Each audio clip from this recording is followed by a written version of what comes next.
پہلے میری بات کمپلیٹ ہونے وہ دیں. کر لیں. اس سے ہمیں قرآن سے پتہ چلتا ہے کہ جو اولیاء اللہ ہیں ان کے ہاتھ پہ کرامتیں ہوتی ہیں. تخت سیکنڈ میں یہاں سے وہاں آ سکتا ہے, یہ اللہ کر رہا ہوتا ہے, وہ بزرگ نہیں کر رہے ہوتے. سیدہ مریم کو بغیر شوہر کے اولاد مل رہی ہے, یہ اللہ دے رہا ہے, سیدہ مریم نہیں, ان کو یہ طاقت اللہ نے نہیں دی ہے. تو یہ جو کرامات ہیں یہ نبی صلی اللہ علیہ وسلم کے بعد بھی قیامت تک جاری رہی ہیں. اس میں دو چیزیں دیکھی جاتی ہیں کہ بیان کرنے والا قابل اعتماد ہو اور بزرگ ہو, کوئی دو نمبر آدمی نہ ہو. تو اگر بیان کرنے والا قابل اعتماد ہے تو علامہ ابن تیمیہ نے اس پہ اجماع نقل کیا ہے کہ یہ جو کرامات کا باب ہے نا, یہ قیامت تک کے لیے مفتوح ہے, یہ ہوگا. بہت سے میں نے شہیدوں کے خون کی خوشبو اپنی ناک سے سونگھی ہے. اب آپ اگر کہیں کہ میں مفتی طارق مسعود کو نہیں مانتا تو آپ انکار کر دیں. شہید کے خون کی خوشبو کی کوئی لاجک بنتی ہے سائنٹیفکلی؟ کچھ بھی نہیں بنتی.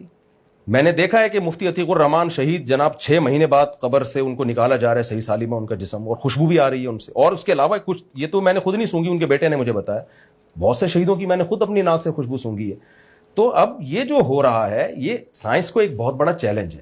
تو اگر کسی کو مجھ پہ اعتماد ہوگا کہ مفتی طارق مسعود جھوٹ نہیں بولتے تو وہ مان لے گا, اور اگر کوئی یہ سمجھتا ہے کہ مفتی صاحب نے پھینک دیے تو نہ مانے. اس کا اسلام کے بیسک عقیدوں سے کوئی تعلق نہیں ہے.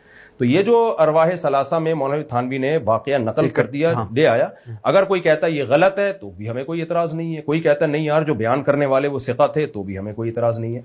تو اس کا اسلام کے بیسک عقیدوں سے کوئی تعلق نہیں ہے. اور یہ محنت میں جو لکھا ہے نا قبر کا فیض والا مسئلہ, اس کا اس واقعے سے کوئی تعلق نہیں ہے.